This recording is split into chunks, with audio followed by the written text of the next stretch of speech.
한 주간 믿음으로 잘 사셨습니까? 가랑비에 옷 젖는다고 세상의 문화에 우리도 모르게 젖어가는 모습들을 볼 때 하나님 앞에 참 죄송할 때가 많습니다. 더 은혜 속으로 들어가야 되는데 세상에 좋은 것들이 참 많다라는 것들을 느낍니다. 재미도 있고 우리를 즐겁게도 하고 또 뭔가에 집착할 수밖에 없는 그런 이미 참 많이 길들여진 모습들을 봅니다. 기도 속으로 들어가는 저와 여러분 되시기 바랍니다. 말씀 속으로 들어가게 되기 바라고 우리가 예배는 서비스, 워십이라고 그럽니다. 하나님을 향하여 복음 가진 우리가 예수 십자가의 피를 붙잡은 우리가 믿음으로 하나님께 드릴 수 있는 그런 참된 예배가 우리 삶 속에서 회복되어지기를 주 예수 그리스도 이름으로 축원드립니다. 자, 이제 사무엘하 2장 8절부터 11절 말씀을 보도록 하겠습니다. 짧은 말씀입니다. 그래서 사실은 특별히 볼 것이 있는 게 아니라 이제 다음에 진행될 일을 위하여 조금 나오는 부분입니다. 우리 2장 10절 11절을 보고 2장 8절부터 11절을 같이 보겠습니다. 10절 11절 합독하겠습니다. 사울의 아들 이스보셋이 이스라엘의 왕이 될 때에 나이가 40세이며 두 해 동안 왕위에 있으니라. 유다 족속은 다윗을 따르니 다윗이 헤브론에서 유다 족속의 왕이 된 날수는 7년 6개월이었더라. 자, 이제 우리는 사무엘하 2장 1절부터 7절을 우리가 어제 보았습니다. 우리가 어제 봤던 내용들은 다윗이 사울을 피하여 목숨을 유지하기 위하여 떠났던 오랜 망명 생활을 딱 접었습니다. 하나님의 인도하심을 받아 헤브론에 정착을 하게 되었습니다. 그리고 유다 지파의 왕으로 등극하였습니다. 그리고 사울을 장사했던 길르앗 야베스 거민들을 그 주민들을 향해서 복을 빌기도 하고 치하하는 그런 부분들의 내용들을 봤습니다. 그게 다윗 왕의 진정한 그릇이겠죠. 그죠? 이제 오늘 보게 될 이 8절부터 11절은 사울의 아들 이스보셋이 마하나임에서 정부를 수립하게 됩니다. 근데 사실은 이게 이제 북쪽 이스라엘의 왕으로 등극한 부분인데요. 이때 지금 남쪽에는 유다 족속이 있고 그 외의 족속들은 그 이스보셋이 지금 이게 다 지금 분할하고 있다고 하지만 사실은 이스보셋이 아니라 넬의 아들 그 아브넬이 이 전체를 지금 다 장악하고 있다는 것들을 볼 수 있거든요. 자, 언제냐면 다윗이 유다의 왕으로 즉위한 지 약 5년이 지났을 때로 보면 됩니다. 그때 이제 그러니까 다시 말하면 무정부 시대가 한 5년 있었다고 보겠죠. 그때는 그죠? 사울의 군사령관이었던 넬의 아들 아브넬이라는 사람이 이 북쪽의 이 10지파를 거의 이제 규합했다고 보면 되는데 좀 뒤에 나오지만 그게 사실은 허울뿐인 것은 좀 이따 나옵니다. 사울의 아들인 이스보셋을 꼭두가시 왕으로 이렇게 옹립하여 이제 마하나임 정부를 수립한 겁니다. 그러니까 이스보셋이 대단한 것이 아니라 아브넬이 사울 왕의 아들 이스보셋을 이제 앞에 꼭두가시를 세우고 전체를 장악했다고 보시면 됩니다. 그래서 일시적이지만 북쪽에는 이스보셋 그리고 남쪽에는 유다가 이렇게 되었다라고 보시면 됩니다. 나중에 있을 남북 이렇게 분열과는 좀 다른 이거는 과도기적이라고 보시면 될 것 같습니다. 그러니까 이 두 정부는 서로 간에 정통성이 있다라고 주장하겠죠. 다시 말하면 사울 왕의 후손이다. 하나님이 기름 부어 세운 다윗이다. 이걸로 지금 싸웠다고 보면 되겠죠. 그죠? 나중에 이제 기브온 전투에서 필연적인 어떤 결과를 낳게 됩니다. 그게 이제 우리가 다음 주에 보게 될 것이고요. 결국은 하나님은 당연히 기름 부어 세운 다윗 왕가의 정통성을 허락해 주셨고요. 이스보셋을 데리고 갔던 아브넬이 데리고 갔다는 말 자체가요. 그냥 자신이 세우고 싶으니까 했다라고 볼 수밖에 없지 않습니까? 그러니까 그런 인본주의적인 어떤 나라일 수밖에 없는 거죠. 그리고 하나님은 당연히 다윗이 세운 신분주의적인 그 왕국의 그 다시 말하면 전체의 모든 것을 맡기게 될 겁니다. 그래서 그런 과정들이 그래도 순조롭게 하나님의 은혜로 진행되는 모습을 우리는 보게 될 것입니다. 오늘은 이렇게 나누어졌고 얼마를 다스렸다는 것만 보게 될 것입니다. 자, 우리 8절 9절을 보겠습니다. 뭐 쉽게 그냥 편하게 보시면 됩니다.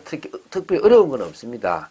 자, 이스보셋을 북쪽 이스라엘의 왕으로 추대한 중심 인물이 아까 누구라고요? 이 사울의 군사령관인 넬의 아들 아브넬입니다. 아브넬이 이제 군사령관으로 있었는데요. 이 아브넬은 내 아비는 등불이다. 그래서 빛의 아버지라는 그런 이름을 뜻을 가지는데요. 사울과는 사촌 관계에 있었다고 보시면 됩니다. 사울과 함께 여러 전쟁에 참여했던 노련한 군인으로서 사울 군대의 군사령관이 되었고요. 사울이 죽고 난 후에 이스라엘의 실권을 장악했다고 보시면 됩니다. 사실은 야심이 있는 인물이 아브넬이었다고 보시면 되겠죠. 자, 이 아브넬이 사울 왕가의 제거를 위해서 이스보셋과 함께 건너간 곳이 마하나임입니다. 이 마하나임은 두 영, 두 천사라는 뜻을 가지고 있는데요. 창세기 31장 47절 48절 보면 갈르엣이라는 곳과 야복강 사이에 위치한 성읍이고요. 과거 야곱이 여호와의 사자의 환상을 봤던 유서 깊은 곳으로 그러니까 성경에 나옵니다. 창세기 32장 2절에요. 그래서 아브넬이 본래의 수도였던 기브아를 버리고 새로운 이 마하나임으로 장소를 옮기게 된 것은 이 장소가 요단 동쪽에 위치했기 때문입니다. 요단 동쪽 땅에는 길보아 전투에서 이렇게 그 승리한 블레셋의 영향력이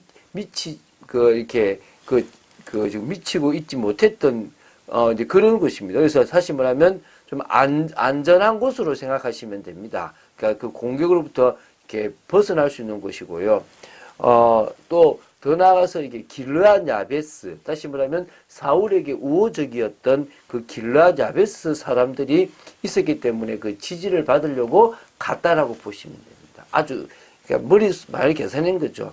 그리고 이제 그 9절에 뭐 길르앗, 아술, 이스라엘, 에브라임, 베냐민, 그래서 온 이스라엘의 왕이 되었다라고 나오지만 사실은 그 영토의 대부분이 길부아산 이후에 블레셋에게 빼앗겼어요. 그 영향력 안에 들어갔으니까 실제적으로 허울 뿐인 그런 왕이지 그 북쪽 이스라엘 전체를 다스렸던 왕이라고 보기는 어렵다고 생각하시면 됩니다.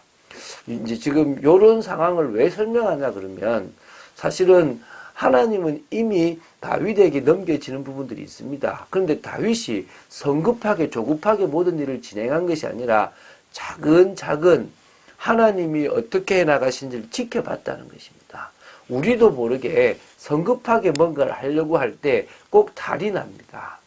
저도 이제 이번 주에도 이거 해볼까라는 생각이 드는데 무리수가 되더라고요. 그래서 제가 포기했습니다. 과거에 같았으면 제가 한번 도전을 해볼 수도 있었는데 지금은 제가요 안 되는 일에 억지로 도전을 하려고 하지 않습니다. 왜냐하면 그게 무리수가 돼서 또 다른 실패를 가져올 수 있거든요.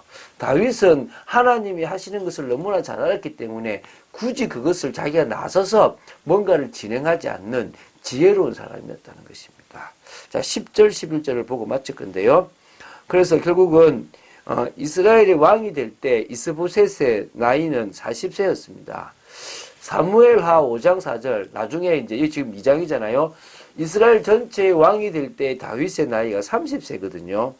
그러면은 지금 이 이스보셋이 다윗보다 나이가 이게 많잖아요. 그럼 이스보셋이 막내니까 첫째였던 요나단은 더 많잖아요. 그러면은 어찌 보면은 지금 이 요나단과 다윗의 나이 차이도 꽤 있는데 요나단이 친구처럼 대했다는 것 자체가 참 대단한 거라고 볼 수 있겠죠. 그죠? 자, 그리고 유다 족속은 다윗을 따랐는데 헤브론에서 유다 족속의 왕이 된 때가 7년 6개월이었다고 봅니다. 그 뒤에 이제 하나의 왕국으로 서게 되었다고 보시면 되겠죠. 자, 다시 말씀드립니다. 여러분 인생을 살아가는데 여러분 뜻대로 되지 않는다고 조급해하지 마십시오. 뭔가 되는 것도 아니고 안 되는 것도 아닌 상황이 있다고 하면 기다리시면서 여러분이 해야 될 것을 하나님 앞에서 믿음을 고백하고 꾸준하게 나가십시오. 그러면 어느 날 하나님이 모든 것을 가장 안전하고 완벽하게 여러분의 일이 되게끔 하실 것입니다. 우리는 사실은 하나님을 믿는다라고 하지만 관심이 딴 데가 있을 때가 상당히 많습니다. 뭔가 취하고 싶고 뭔가 이루고 싶은 때 우리의 관심이 가 있을 때가 많다는 것입니다. 근데 그걸 우리가 잘 모르고 그냥 막 하나님을 잘 믿는다고 착각할 때가 있습니다. 근데 언제 하냐면 이런 상황이 되면 내가 어디에 중심이 있는지, 하나님께 중심이 있는지 일에 중심이 있는지 차이가 나는 겁니다. 여러분은 하나님께 중심이 가 있어서 응답의 시간표가 올 때까지 나에게 맡겨진 일들을 최선을 다하며 빛을 발하는 인생을 살아가게 되기 바랍니다. 우리는 어떻게 빛을 발하느냐? 빛이 온대로 비추면 됩니다. 그래서 성령의 역사 속에서 주님이 원하시는 구별된 삶을 살아간다면 그 다음에 선한 영향력도 미치게 되고 교회의 사명도 감당하게 될 줄로 믿습니다. 2020년 기대해 봅시다. 하나님이 우리를 통해서 어떤 일을 하실지 우리에게 주신 미션을 우리는 분명히 이룰 줄로 확신합니다. 내일 주일을 준비하며 귀한 은혜 속으로 들어간 여러분 되시기를 주 예수 그리스도 이름으로 축원드립니다. 주는 그리스도시요 살아계신 하나님의 아들이심을 고백합니다. 말씀 따라가기를 원합니다. 복음의 능력 속에 있기를 간절히 소원합니다. 아버지 하나님, 확실하게 되어지지 않는 많은 상황 속에서 인내하며 우리가 걸어가야 될 중요한 길들을 걸어가는 축복의 사람이 되게 하시고 믿음의 사람이 되게 하시고 하나님을 의지하는 사람이 되도록 지켜 주시옵소서. 그래서 하나님의 역사를 보는 저희들 되기를 간절히 소원합니다. 주 예수 그리스도 이름으로 기도드립니다. 아멘.